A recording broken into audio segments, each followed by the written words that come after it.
Video like जरूर कर लीजिए और ऐसे वीडियो लगातार फ्री में पाने के लिए चैनल को तुरंत सब्सक्राइब कर लीजिए और बेल आइकन को जरूर टैप कर लीजिए ताकि आगे भी सारे वीडियो आपको मिलते रहे। यूट्यूब में फॉलो करते हैं तो प्लीज ये वाला फ्री टेलीग्राम चैनल जरूर ज्वाइन कर लीजिएगा। सारे नोटिफिकेशन सारे अपडेट यहीं पे आते हैं, ध्यान रखिएगा। नमस्कार दोस्तों, आरओ पीवाईक्यू सीरीज में आप सभी का स्वागत है ऑनलाइन एग्जाम प्रिपरेशन पर, which is the part of study for civil services.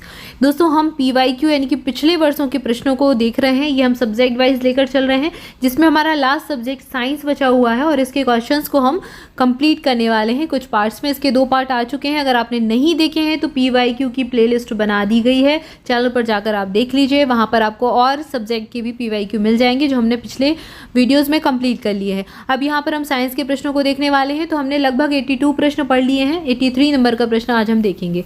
चलिए स्टार्ट करते हैं। सबसे पहला प्रश्न दिया गया है, निम्नलिखित हार्मोनों में से कौन सा एक स्त्रीलिंग हार्मोन है? तो यहाँ पर एंड्रोस्टेरोन, टेस्टोस्टेरोन और थायरॉक्सिन ये सभी स्त्रीलिंग हार्मोन नहीं कहलाते हैं। इसमें सही उत्तर हो जाएगा एस्ट्रोजन, ये स्त्रीलिंग हार्मोन है। ठीक है, तो यहाँ पर हम क्या कर रहे हैं, रिवीजन कर रहे हैं। ये रिवीजन सीरीज है, इसको थोड़ा सा ये ना सोचें कि यहाँ पर एक्सप्लेनेशन आपको नहीं मिल रहा है डिटेल में। इसके लिए आपको क्या करना है, आपको जो हमारे डिटेल वीडियो हैं, जो हमारी लिस्टिंग वाले वीडियो हैं, हमारे पापा वीडियो हैं स्टडी फॉर सिविल सर्विसेज के, इनको देख लेना है। यहाँ पर आपको सारे फैक्ट मिल जाएंगे और डिटेल में सारा टॉपिक मिल जाएगा। तो उसको अच्छे से पढ़ लीजिए, वहाँ से आपका पूरा टॉपिक कंप्लीट हो जाएगा, सिलेबस भी आपका कवर हो जाएगा। यहाँ पर हम सिर्फ रिवीजन देख रहे हैं। इसमें आपको चीज़ों को देखना है कि कौन से टॉपिक एग्जाम में पूछे जाते हैं, पैटर्न एग्जाम का कैसा रहता है, यह आपके लिए हेल्पफुल रहेगा। और हमारा उद्देश्य ये है कि आपको एक ही जगह पर सारी चीज़ें मिल जाए, आपको ज़्यादा समय ना बर्बाद करना पड़े इधर उधर आप हर एक पेपर उठाकर देखेंगे हर साल का। तो यहाँ पर आपको पिछले लगभग 7-8 वर्षों के जो जब से पैटर्न चेंज हुआ है, बदलते ट्रेंड के अनुसार जो अभी ट्रेंड फॉलो कर रहा है यूपीपीएससी, उसके अकॉर्डिंग आपको चीज़ें मिलने वाली हैं। तो ये आपके लिए थोड़ा सा बेनिफिशियल रहेगा। इसके बाद अगला प्रश्न है, निम्नलिखित में से कौन सा युग्म गलत है, कौन सा युग्म सही सुमेलित नहीं है? ठीक है, तो यहाँ पर विटामिन डी सुखंडी या फिर सूखा रोग। विटामिन डी की कमी से सूखा रोग हो जाता है, आपकी स्किन जो है थोड़ी सी खराब हो जाएगी। विटामिन सी की कमी से क्या होगा, मसूड़ों में खून आना हो जाता है। और विटामिन ए की कमी से क्या, गठिया होता है, तो ये गलत हो जाएगा। विटामिन B1 की कमी से बेरी होता है। तो ये रोग दिए गए हैं और विटामिन दिए गए हैं। ठीक है, विटामिन ए की कमी से कौन सा रोग होता है, रतौंधी रोग हो जाता है। तो यहाँ पर ऑप्शन सी सही उत्तर हो जाएगा, क्योंकि ये गलत दिया गया, बाकी ये तीनों तो सही दिए गए हैं। अगला प्रश्न है, निम्नलिखित में से कौन सा सही सुमेलित नहीं है? फसल और प्रजाति, जैसे सरसों की प्रजाति वरुणा है, मटर की प्रजाति सपना है, अलसी की सूर्या और मूंगफली की कौशल। तो ये तीनों का जो मिलान है ये सही है, क्योंकि ये सही प्रजातियां दी गई हैं। अलसी की सूर्या नहीं होती है, ये मूंगफली की कौशल होती है, सही हो जाएगा। सी वाला आप यहाँ सही चुन लेंगे, क्योंकि यही गलत दिया गया है। अगला प्रश्न है, निम्नलिखित में से कौन सा सही नहीं है? अब इसमें थोड़ा सा वो ना हो कि ये कहाँ पर पढ़ेंगे, इसका टॉपिक का एक पूरा वीडियो ऑनलाइन एग्जाम प्रिपरेशन पर ही आपको मिल जाएगा। ये अभी लाएंगे लेटेस्ट वाला अपडेटेड डेटा जो आ जाएगा, उसका पूरा आपको मिल जाएगा, जहाँ पर फसल और फसल की प्रजातियाँ हम एक साथ पढ़ लेंगे। सारी फसलों की, गेहूँ की, धान की, जो नई नई फसलों की प्रजातियाँ भी खोजी भी गई हैं उनको पढ़ लेंगे, और जो पुरानी है वो भी पढ़ लेंगे। तो सारा कुछ एक ही जगह पर मिल जाएगा, इसके लिए ज़्यादा परेशान होने की ज़रूरत नहीं है आपको। अब यहाँ पर अगला प्रश्न देखिए, कौन सा कथन गलत है, यहाँ पर भी वही चुनना है। पहला कथन दिया गया है, गेरुई गेहूं में पाया जाने वाला रोग है, सही दिया गया है। अगैती झुलसा आलू में पाया जाने वाला रोग है, बिल्कुल सही दिया गया है।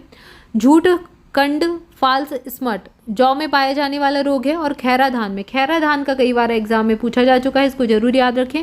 तो यहाँ पर सी वाला सही हो जाएगा, ये गलत दिया गया है। ये तीनों ही मिलान सही है। अब आपको ये काम क्या करना है, एक तरफ लिख लेना है फसल और उनके रोग, और उसमें ये जो आ गए हैं ना, ठीक है, देखो एक प्रजातियां वाला जो एग्जाम में पूछ लिया है उतना तो आप नोट्स प्रिपेयर कर लें, उनको याद ही कर ले। ये बाकी के 3, क्योंकि हो सकता है अगले एग्जाम में आपका पूछ लें ये वाला मिलान गलत दे दें, आपको दे दें वरुणा आपको मटर के साथ लिखा मिल जाए, तो आप वहाँ पर पहचान पाएंगे कि भाई वरुणा तो सरसों की प्रजाति है, मटर की नहीं है। आप अच्छे से जान रहे होंगे तो आप सही कर लेंगे उत्तर। तो आपको ये याद कर लेना है, जो सही मिलान है इनको याद कर जाना है। यही पीवाईक्यू पढ़ने का मतलब होता है, कि जो चीज़ें एक्स्ट्रा जो फैक्ट हैं, ऑप्शंस हैं, उनको अच्छे से याद कर लें, ताकि अगले एग्जाम में अगर ऑप्शन से प्रश्न बना तो वो आपसे बन जाना चाहिए। अब जैसे ही इनको भी, इनकी ये बाकी के 3 ऑप्शन याद कर लीजिए, इसका भी सही वाला याद कर लीजिए। इसके बाद अगला प्रश्न है, निम्नलिखित में से कौन सा युग्म सही सुमेलित नहीं है? पहला दिया गया है, क्लोरोमाइसेटिन टाइफाइड नासी होता है, क्रिस्टल वायलेट पूती रोधी होता है, कुनैन है मलेरिया रोधी होता है। तो एक तरफ रोग दिए गए हैं, एक तरफ उनका आपको दवाई दी गई है कि कौन सी ये दवाई या फिर कौन सा कीटनाशी किसके लिए प्रयोग किया जाता है। तो कुनैन से मलेरिया की दवाई बनती है, जानते होंगे, और ये वाले भी सही दिए गए हैं। एस्पिरिन निश्चेतक के रूप में नहीं प्रयोग करते, ऑप्शन डी सही उत्तर हो जाएगा। अगला प्रश्न है निम्नलिखित में से ये वाला देखिए 92 नंबर का देखिए, लाइफ-आई के संबंध में निम्नलिखित में से कौन सा कथन सही नहीं है। तो लाइफ-आई के बारे में बताना है, गलत कथन कौन सा है। लाइफ-आई का विस्तृत रूप क्या होता है? लाइट फिडेलिटी, प्रकाश तद्रुपता। ठीक है, लाइफ-आई इसको यूज़ करते होंगे, आपने पढ़ा भी होगा वाईफाई का फुल फॉर्म, लाइफ-आई का फुल फॉर्म। तो लाइफ-आई का फुल फॉर्म सही दिया गया है, लाइट फिडेलिटी। भारत में लाइफ-आई का सफल परीक्षण 29 जनवरी 2018 को सूचना एवं प्रसारण मंत्रालय ने किया था, ये कथन भी सही दिया गया है। लाइफ-आई द्वारा 10 GB पर सेकंड डेटा को 1 किलोमीटर परिधि में भेजा जा सकता है, ये कथन भी सही है। अगला कथन दिया गया इसका क्रियान्वयन ऑप्टिकल फाइबर नेटवर्क के द्वारा होता है, तो ये वाला गलत कथन दिया गया है, जो गलत है हमें वही चुनना है, ऑप्शन डी चुन लेंगे। अब यहाँ पर आपको ये तीनों कथन याद कर लें लाइफ-आई के बारे में, और साथ ही साथ आपको क्या करना है, जब टेक्नोलॉजी पढ़ना है तो वाईफाई के बारे में भी सारी चीज़ें पढ़ लेनी है। लाइफ-आई हुआ, वाईफाई हुआ, और ये आपका वाइल्ड एरिया नेटवर्क हुआ, और ये पैन हुआ, ठीक है, पर्सनल एरिया नेटवर्क हो जाता है, वाइल्ड एरिया नेटवर्क हो जाता है। ये जो नेटवर्क की चीज़ें होती हैं ये भी एग्जाम में बहुत पूछी जाती हैं, तो इनके बारे में थोड़ा सा एक्सप्लेनेशन इनका पूछ, क्योंकि ये ऐसे ही पूछेंगे, 3-4 कथन वाले प्रश्न पूछेंगे। एमपीपीएससी भी यही पैटर्न फॉलो करता है, यूपीपीएससी भी करता है और यूपीएससी भी करता है। तो ये अगर आपको जो टेक्नोलॉजी है तो उससे संबंधित आपको इस प्रकार की चीज़ों को पढ़ना है। इसके बाद अगला प्रश्न है ट्राई निम्नलिखित में से किस क्षेत्र की नियामक संस्था है। तो ये दूरसंचार की हो जाएगी और दूरसंचार से ही संबंधित है, ऑप्शन डी सही उत्तर हो जाएगा। अगला प्रश्न है एक सामान्य 70 किलोग्राम भार वाले वयस्क मनुष्य में रक्त की कुल मात्रा होती है लगभग कितनी होती है? 5000 मिली। निम्नलिखित में से कौन सा एंजाइम प्रोटीनों को एमिनो अम्लों में विघटित करता है? कौन सा करेगा? पेप्सिन का काम ये होता है, ऑप्शन ई सही उत्तर हो जाएगा। अगला प्रश्न है निम्नलिखित में से कौन ट्रांजिस्टर का एक महत्वपूर्ण भाग होता है? तो ट्रांजिस्टर जो है ये सिलिकॉन जर्मेनियम वगैरह से बनाए जाते हैं, सिलिकॉन चिप भी अभी बनती है, सिलिकॉन जर्मेनियम का यूज़ किया जाता है, ऑप्शन बी सही उत्तर हो जाएगा। बाकी इनका कोई लेना देना नहीं है इससे। अगला प्रश्न है जीवाणु भोजियों के संबंध में कौन सा कथन सही है? अब हम यहाँ पर सही वाला चुनना है। पहला कथन दिया गया है जीवाणु भोजी विषाणु होते हैं जो जीवाणुओं को संक्रमित करते हैं, और दूसरा कथन दिया गया है जीवाणु भोजी अनुवांशिक अभियांत्रिकी में प्रयुक्त होते हैं। तो यहाँ पर ये दोनों ही कथन सही दिए गए हैं, दोनों सही चुन लेंगे। अगला प्रश्न है कथन ए और आर दिया गया है, विचार करना है, बताना है कौन सा सही है। पहला कथन दिया गया है हल्के रंगीन कपड़ों को गर्मी में वरीयता दी जाती है। तो जो रंगीन कपड़े होते हैं, हल्के रंगीन कपड़े होते हैं, गर्मी में पहने जाते हैं। क्यों? क्योंकि जो हल्के कलर के लाइट कलर के कपड़े होते हैं वो ऊष्मा का परावर्तन कर देते हैं, ऊष्मा को परावर्तित कर देते हैं, ऊष्मा का अवशोषण नहीं करते, ठीक है। और हल्के रंग ऊष्मा को कम अवशोषित करते हैं, तो कम करते हैं, बिल्कुल सही दिया गया है। तो ये स्पष्टीकरण भी सही है और दोनों सही है, ऑप्शन ए सही उत्तर चुन लेंगे। अगला प्रश्न है मकड़ियों द्वारा उत्पादित रेशम को क्या कहते हैं? इसको गॉसमर रेशम कहा जाता है, सी वाला सही हो जाएगा, मकड़ियों की बात हो रही है, ठीक है। अगला प्रश्न है कौन सा सही सुमेलित है, वो चुनना है। थर्मो रेसिस्टर ये क्या है? ये इलेक्ट्रॉनिक थर्मामीटर कहलाता है, ये सही दिया गया है। बाकी ये सब गलत दिए गए हैं, तो ऑप्शन ए सही उत्तर चुन लेंगे। इसके बाद अगला प्रश्न है निम्नलिखित में से किसका उपयोग विस्फोटक के उत्पादन में किया जाता है? ग्लिसरॉल का यूज़ करते हैं, मेथनॉल, यूरिया, ऑक्जेलिक एसिड इनका यूज़ नहीं किया जाता विस्फोटक में, ग्लिसरॉल का करते हैं, ऑप्शन ए सही उत्तर हो जाएगा। अगला प्रश्न है मच्छरों के बारे में कथन बताना है, कौन सा सही है? केवल नर रक्त चूसते हैं, जो नर मच्छर होते हैं वो रक्त चूसते हैं, केवल मादा रक्त चूसती है। तो आपने देखा होगा मादा एनाफ्लीज मच्छर होता है, उससे मलेरिया तो हो जाता है, तो ऑप्शन दूसरा तो सही हो जाएगा, पहला गलत हो जाएगा। मादा पौधों का रस चूसती है और मादा की अपेक्षा नर के डैने बड़े होते हैं, और नर की अपेक्षा मादा के डैने बड़े होते हैं, इसलिए वो रक्त चूस पाती है। तो दूसरा और पांचवा सही हो जाएगा, तीसरा चौथा गलत हो जाएगा, पहला भी गलत है, दूसरा और पांचवा सही हो जाएगा। बड़ी आसानी से आप इसको एलिमिनेट करके सही कर सकते हैं। अगला प्रश्न दिया गया है निम्नलिखित में से किसका उपयोग दिया सलाई के निर्माण में किया जाता है? तो किसका करते हैं? दिया सलाई क्या होती है? माचिस की तीली। माचिस की तीली देखिए अपने रेड कलर का रोगन लगा रहता है बाहर की तरफ, तो ये लाल फास्फोरस का यूज़ हम इसमें करते हैं, काला और लाल दोनों ही होता है, लेकिन जो यूज़ करते हैं वो लाल फास्फोरस का करते हैं, ठीक है, ऑप्शन सी सही उत्तर हो जाएगा। इसके बाद अगला प्रश्न है निम्नलिखित में से कौन सा गलत दिया गया है? ईस्ट का यूज़ किण्वन में होता है, सही है। कैसीन का यूज़ दुग्ध प्रोटीन के रूप में करते हैं। एलोवेरा आवृत बीजी कहलाता है, लेकिन घटपर्णी परजीवी आवृत बीजी है, ये गलत हो जाएगा, ऑप्शन डी सही उत्तर है। अगला प्रश्न है कौन सा सूची मिलान बताना है कि सही कौन सा है, इनका सही मिलान करना है। तो हड्डियों में क्या होता है? हड्डियों में क्या उपस्थित होता है?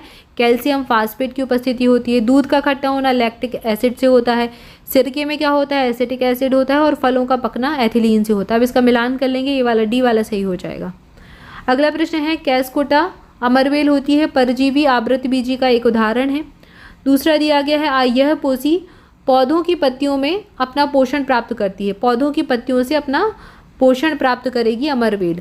तो यहाँ पर ये पौधों की पत्तियों से नहीं करती, ये गलत हो जाएगा। पहला सही है तो डी वाला सही हो जाएगा। अगला प्रश्न है, निम्नलिखित में से कौन सा सही युग्म नहीं है, गलत जो है वो चुनना है। तो विटामिन ए की कमी से रतौंधी होती है, सही है। विटामिन B3 से पैलाग्रा रोग हो जाता है। विटामिन डी से वर्णांधता होती है, तो ये गलत हो जाएगा। इससे क्या होता है, रिकेट्स होता है। विटामिन डी की कमी से रिकेट्स को सूखा रोग भी कहा जाता है। और फॉलिक एसिड की कमी से रक्त की अल्पता हो जाती है, सही दिया गया है। यहाँ पर डी वाला गलत है तो इसको सही चुन लेंगे। अगला प्रश्न है, करनाल वंट रोग, ये किससे संबंधित है, तो ये गेहूँ का एक रोग है। ऑप्शन बी सही उत्तर हो जाएगा। नील हरित शैवाल निम्नलिखित में से किस एक फसल की पैदावार बढ़ाने के लिए जैव उर्वरक के रूप में यूज करते हैं, धान के लिए करते हैं। निम्नलिखित में से कौन सा वर्ल्ड फ्लू का कारक है, H5N1 हो जाएगा। ये प्रश्न भी काफ़ी अलग अलग स्टेट PCS में पूछा गया है। अगला प्रश्न है, किसी बच्चे की पैतृकता स्थापित करने के लिए निम्नलिखित तकनीकों में से किसे उपयोग में लाया जा सकता है। तो यहाँ पर DNA अंगुली छापन का यूज़ करते हैं। पैतृकता स्थापित करने के लिए DNA का यूज़ किया जाता है, DNA तकनीक का प्रयोग करते हैं। अगला प्रश्न है, निम्नलिखित विकल्पों में से कौन सा विकल्प सही सुमेलित नहीं है, जो गलत है वो चुनना है। तो स्वप्रतिरक्षित रोग, संधिवात संधि शोथ से संबंधित है। अनुवांशिक रोग, क्षय रोग अनुवांशिक है क्या, नहीं होता है। पामा रोग, चिंचड़ी, ये संबंधित है इससे। और मानसिक रोग, मनोविदलता, मतलब एक रोग की कैटेगरी दी गई है और रोग का नाम दिया गया है। तो यहाँ पर जो क्षय रोग है ये अनुवांशिक नहीं होता है, संक्रामक रोग होता है। तो यहाँ पर ये वाला तो गलत हो जाएगा, बी वाला गलत हो जाएगा। बाकी ये सही मिलान दिए गए हैं। मसालों का बागान किस राज्य को कहते हैं, केरल को कहते हैं। यहाँ पर सबसे ज़्यादा मसाले होते हैं और अच्छी क्वालिटी की, प्रीमियम क्वालिटी के मसाले होते हैं। अगला प्रश्न है, निम्नलिखित में से कौन सा हरित ईंधन का स्रोत है।